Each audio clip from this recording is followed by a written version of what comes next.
So, yeah, I mean, some student asked me like a question during the break. I recall like, I told you. I mean, these two variables are different, right? This is like these are random variables. Okay, you draw from certain distribution. So these are random variable.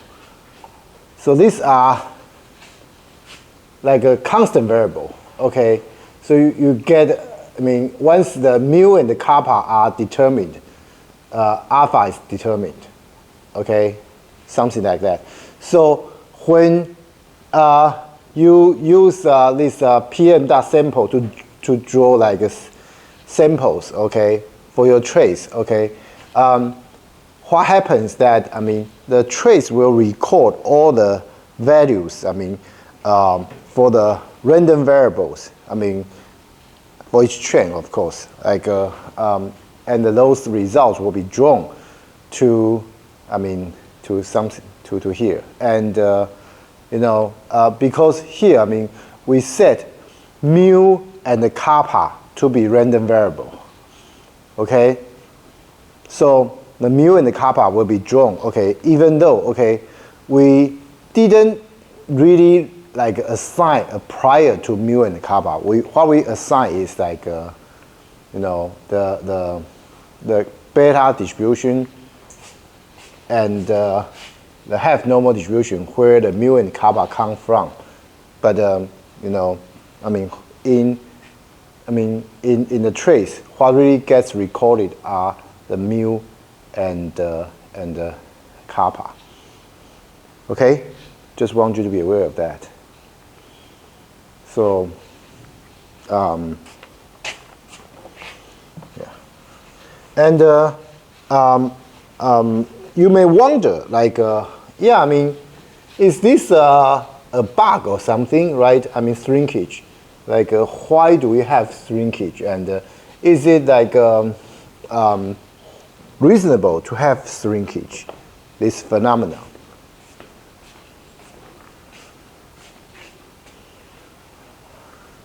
Okay, they are really like, yeah, I already explained like what happens. So I will,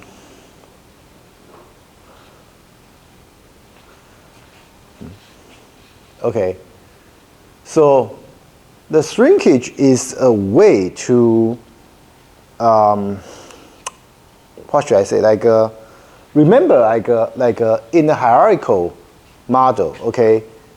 I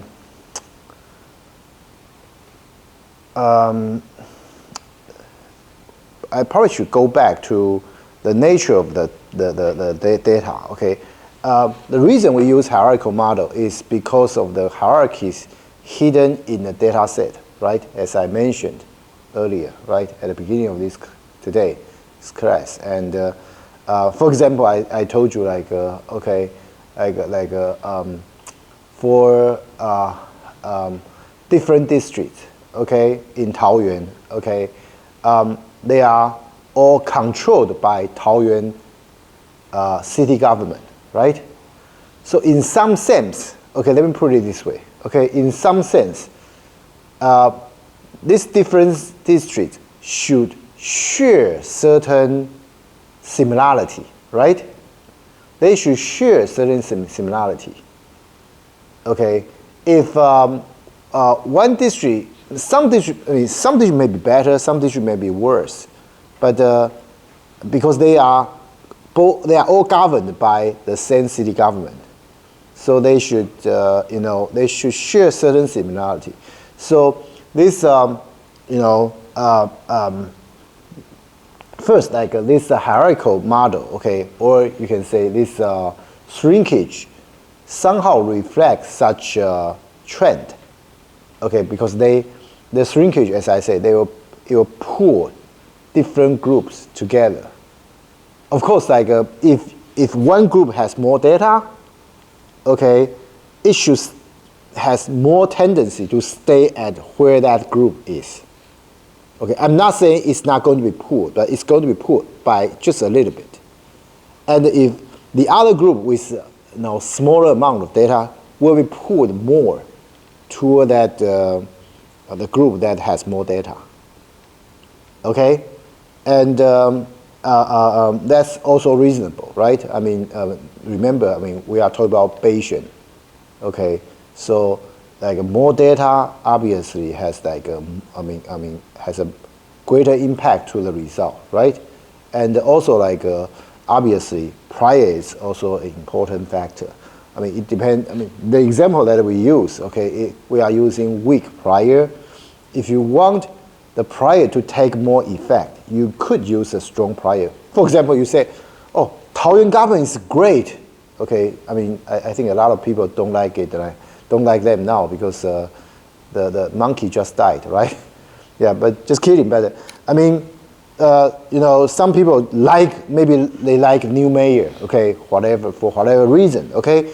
They may think, okay, I have strong belief to Taoyuan city government, okay. So all the district, okay, once we have a new mayor, okay, the situation will be much better.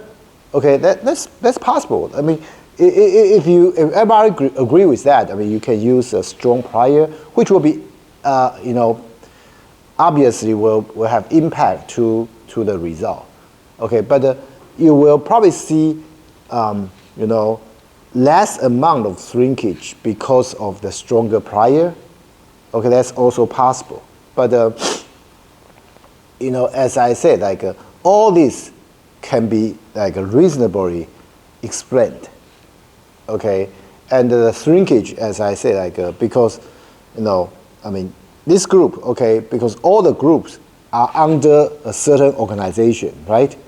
Okay, I mean, in terms of the hierarchy, okay, all these groups stem from the same top hierarchy. So this group should share some similarity, and shrinkage reflect that nature. Okay. Let me use one more example. Okay. For example, like if you are talking about like maybe baseball. Okay, baseball team. Okay. If you're talking about like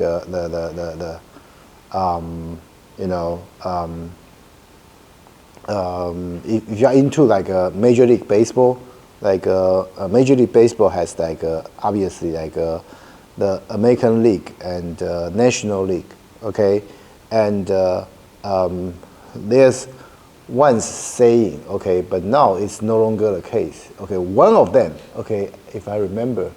Now, one of them is I forgot it's National League or American League, okay, AL or NL, I forgot. But they say one of them is good for offense, and one of them is good for defense. Okay, one of them is good for batting. Like if I remember, which league Yankees belongs to? New York Yankees belongs to. I forgot. Yeah, I mean, you guys are not into sports. I mean, but anyway, the league Yankees, okay, New York Yankees belongs to, okay, in the old days, okay, I mean, there's once, they say like, that league is better, okay, all the teams in that league are better in batting. And on the other side, I mean, the team in other league, okay, are better in like a pitching, because they have good pitchers. So you see, so they have like this like overall impression to different leagues, right? And all, of course, they all come from like MLB, Major League Baseball, and then you have AL and NL. Different league may be a little bit specialized in certain things. And for each league, obviously you have a lot of teams, right? And these different teams obviously are, how should I say, like they have their specialties, right? So as I said, so this hierarchy somewhat like they have like each team will, if you use this you use the Bayesian statistical model, okay, to do certain inference. You will see like, one team in American League, okay, they will be impacted by the other teams in the same league. And all the team, okay, will be impacted, okay, from like, because they all belong to Major League Baseball. So they will all be impacted from even the higher hierarchy. Okay, so for example, okay, so if you are, we know like, MLB has a very high standard, right? Okay, so we cannot become a player in MLB very easily, right? You have to be very, very good in order to get in, right? Remember the guy Zhang Yuchen, okay,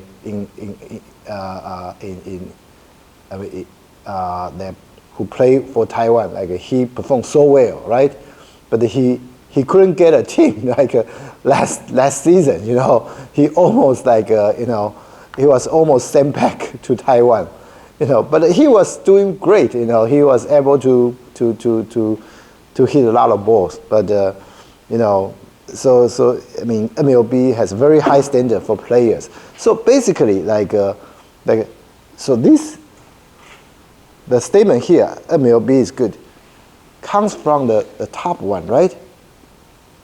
Okay, not only it's good, this statement is correct for the AL, it is also correct for NL, right?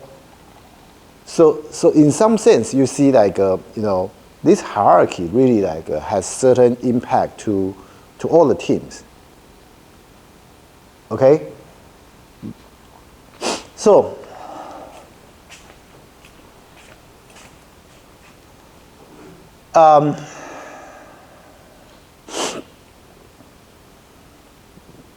another reason for shrinkage to be a good idea is that, okay, remember eventually when we do sampling, a lot of samplings are done manually, right? So for example, the one that we use, the quality of the water, okay, we have to sample the water, right? Maybe from a river, maybe from certain water sources, right? But yeah, since it is conducted by human, it could be certain mistakes, right? I mean, for example, in a district, yeah. By the way, shrinkage doesn't mean you have to have the same number of sample from one district. Okay, the Bayesian model, okay, never require you to have the same.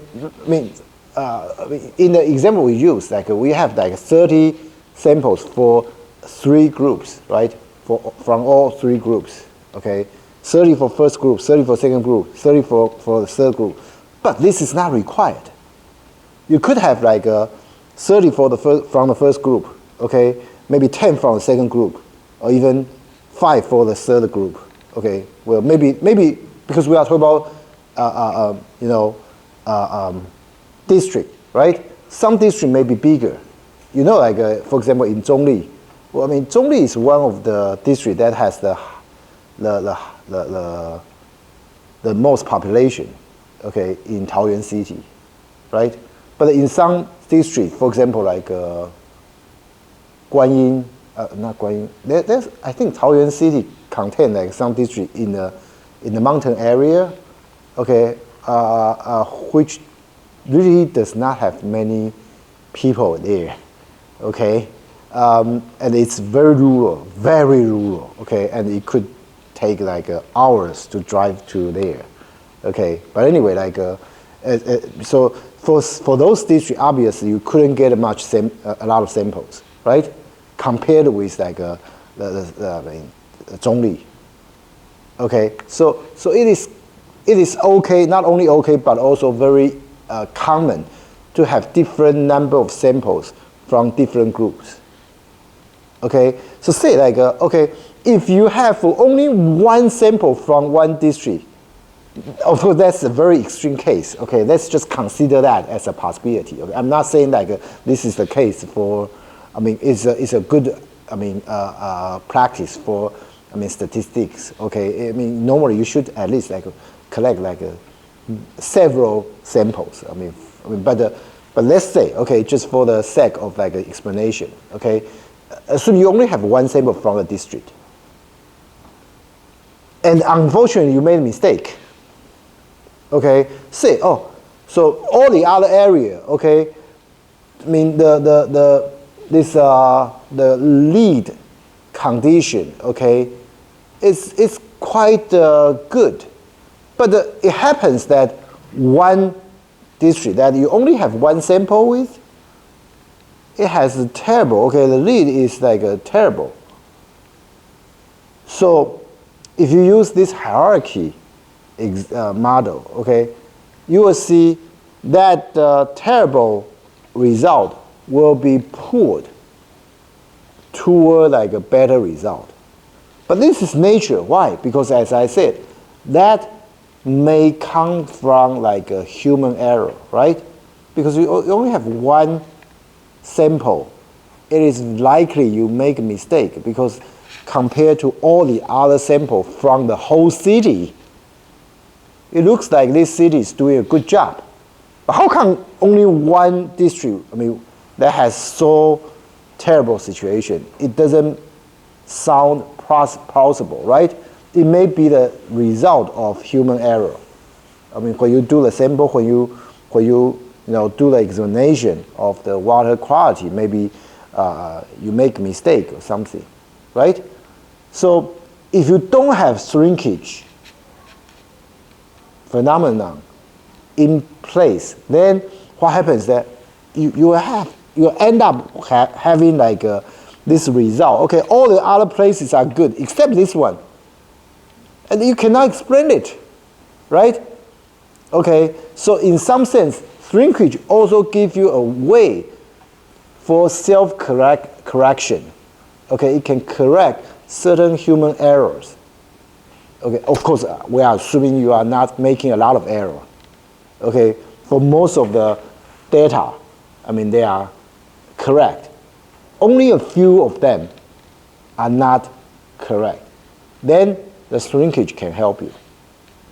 Okay, shrinkage can help you in this case. So there are a lot of like benefits of this phenomena. Okay, just want you to be aware. Okay. As for the amount of shrinkage, as I said, like it depends on the amount of data for each group, and it depends on the prior. Okay, a lot of like consideration there. So I think like we can plot the estimated prior using this piece of code, and you can see that. Okay, this is theta prior. Okay. From like, you'll see mode is 0.61, mean is 0.59, so it's very close to 0.6. Okay, and this is just like, what should I say, like a posterior predictive check. We try to see if the result is plausible, and you can see that, okay, all the results are kind of like, close to this one. Okay, so this actually comes from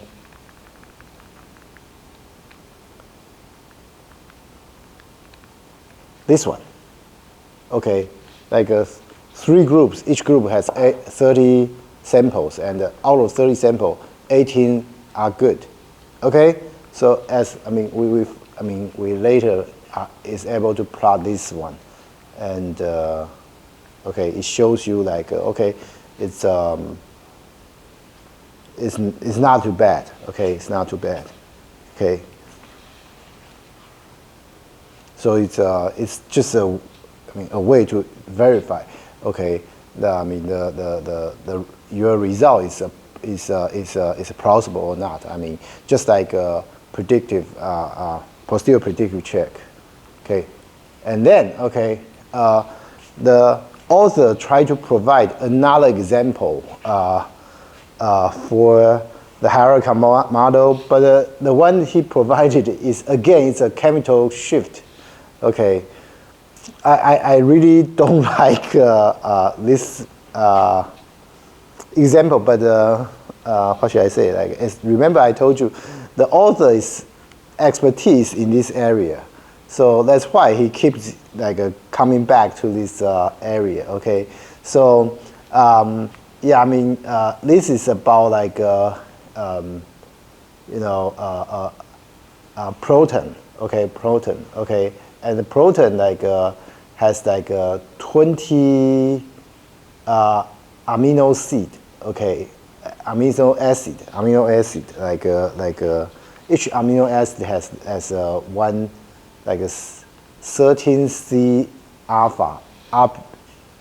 Don't ask me what it is. Okay, I don't know about that either. Okay, I'm not into like quantum chemistry. Okay, the author say like if you are interested in that, you can check out this video. Okay, it will tell you better. I mean, a lot about like a proton. Okay, and but sorry, I'm not into this area. Okay, so basically, okay, we have 20 groups. Okay, remember like we in the hierarchy we break it into groups, right? So here we have 20 groups, and so we simplify. I mean, the authors try to simplify things. Okay, so obviously it's a chemical shift. Okay, but okay, in the data set. Okay, after it loaded. Okay, so there are few entries. First, the ID of a proton. Okay, this ID can be a lot of info. It contains a lot of information because from this web page you can see the introduction of this proton. I mean, obviously, proton is a very important topic in biochemistry. Okay, I mean, it is what like makes like living organs. So I mean, they have a lot of information for each different proton. Okay, so the second column, okay, is the name of the amino acid. Okay, so it is like it composed of 3-letter code. Okay, so the third column, okay, is a theoretical computed chemical shift value. So this is a theoretical value, okay, of the chemical shift. And the fourth one is the experimental measured chemical shift. Okay, let me repeat. Okay, the first one is the ID for this proton. The second one is the name. Okay, the name. The third one is a theoretical value. Well, don't worry about what that is. Okay, just theoretical value. The fourth one is the experiment value. Okay, the value you got from the experiment. Okay, so supposedly these two values, the theoretical value and the experiment value should be close, right? Should be close. Supposedly, if the theory is sound, right? I mean, these two values should be close, right? So, yeah, we want to see how well theoretical computations match with the experimental measures. Okay, so here, I mean, we just try to, compute the differences between these two things. So we use here, like you see, we just subtract like the theoretical value, I mean, by the experiment value and store it in a diff, and then we put them into groups. Okay, and then we create this the first group model. The first model is yeah, it also has group, but this one does not. This one does not have hierarchy. Okay, this one does not have hierarchy. So you can see that. Okay, well, this is a very simple one. This is basically the same as the comparing groups model. Remember, like there's a model we use to compare different groups.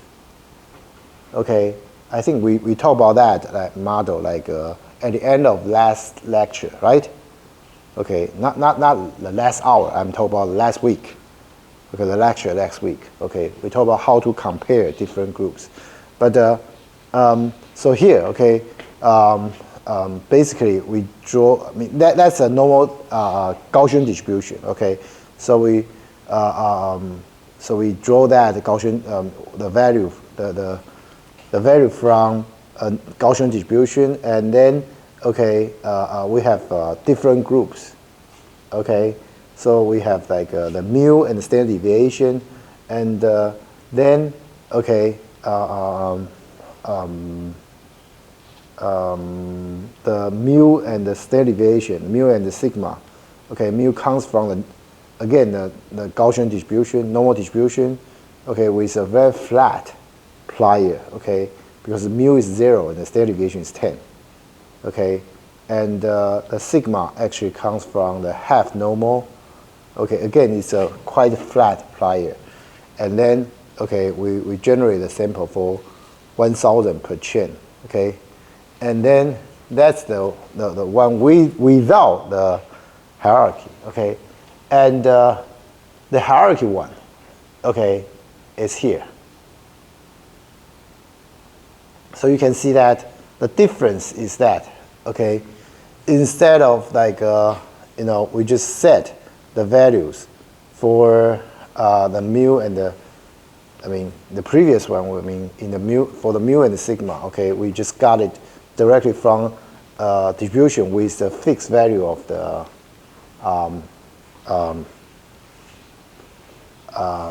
parameter. But now, okay, here, mu and the sigma comes from here, but these values, these parameters are now, okay, well, the half normal one, the sigma, still comes from the fixed distribution, okay, because you can see standard deviation is 10, and we just set it like that. But for the mu, okay, we have mu and the sigma mu, and where mu comes from here, sigma mu comes from here, okay. So we actually create like one more layer for the average, but not the sigma. Okay. Well, again, do we have to create like another layer for sigma? It depends on what you want. It depends on if it's deemed necessary. Okay. Maybe you see the result and you see, oh, well, creating one more layer for mu is good enough. Okay, then you don't have to. But if you feel like, well, that result does not explain the data well enough, then you may come back to modify your model to include one more layer for your sigma. Okay, but anyway, okay, it should be very obvious. Okay, so we have like additional layer for hyperplier, okay, which is shared by all the groups, okay. So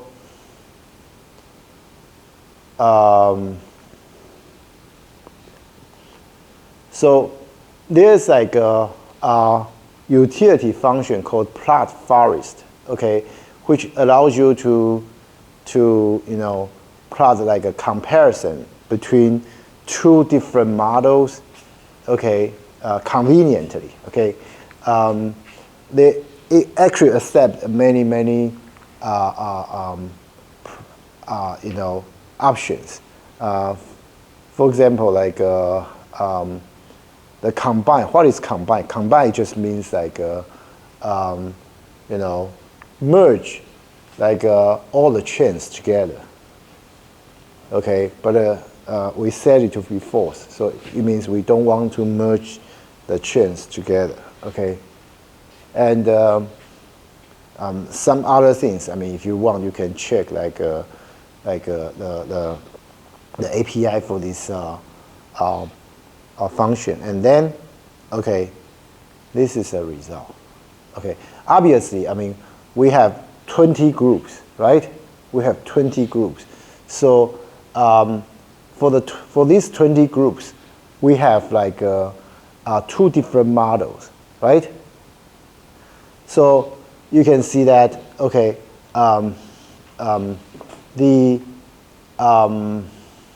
what should I say? Like the blue results indicate, I mean, actually, like for example, like the first group, okay, the top one, okay, the blue result represent like the non-hierarchical model, okay, and the orange the orange result represent the hierarchical model, and you see two lines for each model because they have each one has two chains. Remember, okay, and so totally we have a lot of the results, and so you can see that, okay, the global average is shown by this vertical line, okay, and as you can see, okay, this vertical line is very close to 0.0, right? Not exactly 0.0, but very close, right? So that means what? That means, yeah, statistically speaking, theoretical result, theoretical shift value is very close to the experimental one, okay? But for different groups, of course, we have different biases, okay? So you can see that, okay, they are different. But one thing you can observe is that, okay, the result comes from the hierarchical model are pulled more closer to the center, right? For example, you can, well, this one is, you don't see much different. I mean, but here, okay, you can see, I mean, the blue results here, but the orange result is much closer to the center, right? So this is common. So you can see, for example, here, the orange result is pulled to the center much stronger, right? So this one may be the result of like, okay, smaller number of data points in this group, something like that. Okay, so you can see like this pull, okay, to the center, okay, is a representation of shrinkage, okay, of the shrinkage. Okay, so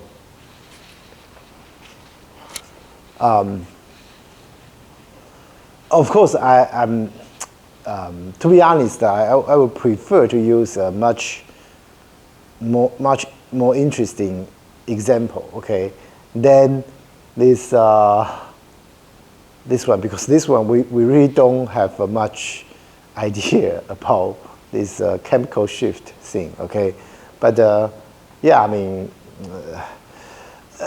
This is like why I think that this book is this textbook is okay, but I don't like this textbook that much because it's just like if I want to teach this subject in using Python, there's really not too many choices. I mean, all the other good books are using the R. Okay, so, but I don't want to go back to R, okay? So, well, bear with me. Like, the other book actually used like Major League Baseball as like an example to show you this hierarchy, which is much more interesting because you can see some like names that you know about, well, at least like if you are into like a Major League Baseball, okay. For example, like You know, there's a Japanese like a baseball player who is very famous. I mean, he retired from like a mariner， 那个叫什么东西啊？什么 Suzuki 忘记了，就是那个铃木对，铃木一朗 ，Yeah， I mean there's it compare his performance with like some other people.